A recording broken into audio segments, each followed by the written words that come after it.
सुने कहानी तेनाली रामन की।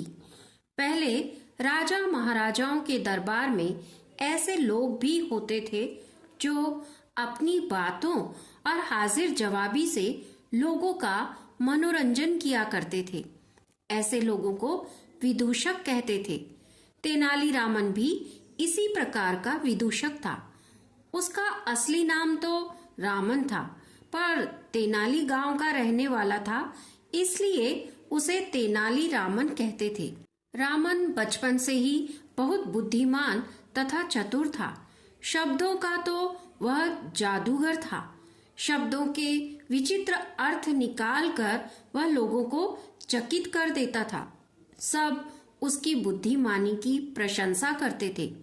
लोगों को विश्वास था कि रामन एक दिन जरूर बड़ा आदमी बनेगा।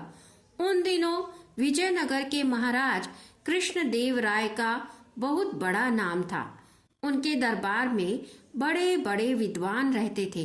रामन ने भी उनके दरबार में जाने का निश्चय कर लिया। यद्यपि इतने बड़े राजा के दरबार में प्रवेश पाना हंसी खेल न था, पर रामन अपने निश्चय पर अडिग था। एक कहावत है, जहाँ चाह वहाँ राह। उन्हीं दिनों कृष्णदेव राय के राजगुरु थट्टाचार्य तेनाली के पास ही के एक गांव में छुट्टियां बिताने आए हुए थे। रामन उनके पास पहुंचा और अपनी इच्छा प्रकट की। थट्टाचार्य ने रामन की सहायता करने का वचन दिया। रामन ने उनके पास रहकर खूब सेवा की। कुछ दिनों बाद थट्टाचार्य राजधानी लौट गए। रामन काफी दिनों तक प्रतीक्षा करता रहा, पर थट्टाचार्य का कोई संदेश नहीं आया। अतः रामन ने स्वयं महाराज कृष्णदेव राय के दरबार में जाने का निश्चय कर लिया। उन दिनों महाराज ने कुछ विद्वानों की एक सभा बुलवाई हुई थी। रामन भी इसी सभा में जा पहुंचा। सभा में वाद विवाद हो रहा था। एक विद्वान कह रहा था, हम संसार में नाना प्रकार की वस्तुएं देखते हैं, पेड़, पौधे, पशु, पक्षी आदि, पर ये सब ऐसी नहीं है जैसी दिखाई देती हैं। हम केवल इन्हें ऐसी मान लेते हैं। दूसरे विद्वान इस बात पर विचार कर ही रहे थे कि अचानक रामन खड़ा हो गया। उसने उस विद्वान से पूछा, मान लीजिए हम कोई चीज खाना चाहते हैं, तो क्या केवल यह मान लेना ही काफी है कि हम वह चीज खा रहे हैं? हाँ, विद्वान ने उत्तर दिया।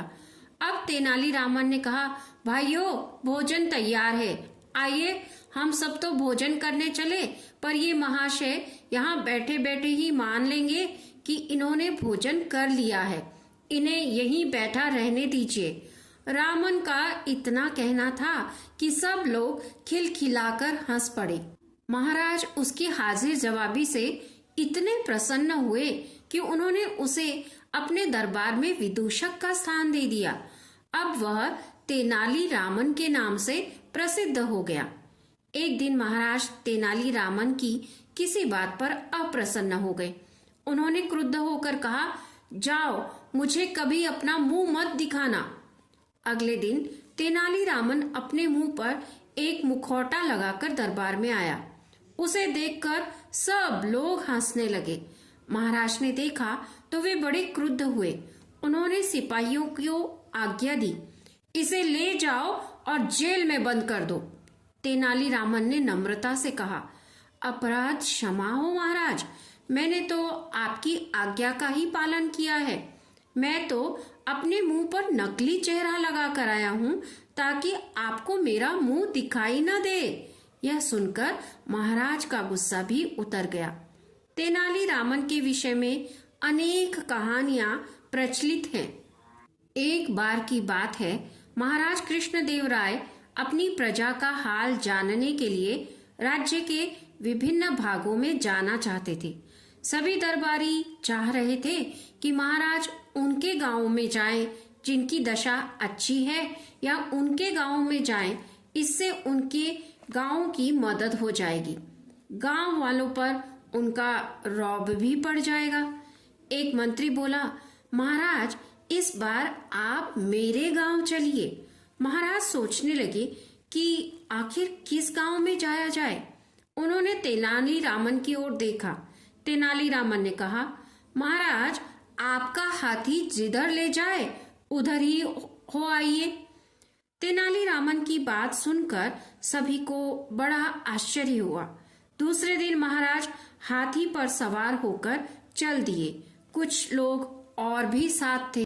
चलते चलते हाथी ऐसी जगह पहुंचा जहां के लोग बहुत गरीब थे। उनकी हालत देखकर महाराज बहुत दुखी हुए। वे बोले, हमें मालूम न था कि हमारे राज्य में इतने निर्धन लोग भी रहते हैं। हाथी हमें बिल्कुल सही स्थान पर लाया है। इन्हें वास्तव में हमारी सहायता की आवश्यकता है। महाराज की बात सुनते ही महावत ने अपनी चादर उतार फेंकी। तेनालीरामन को सामने देखकर सब चकित रह गए।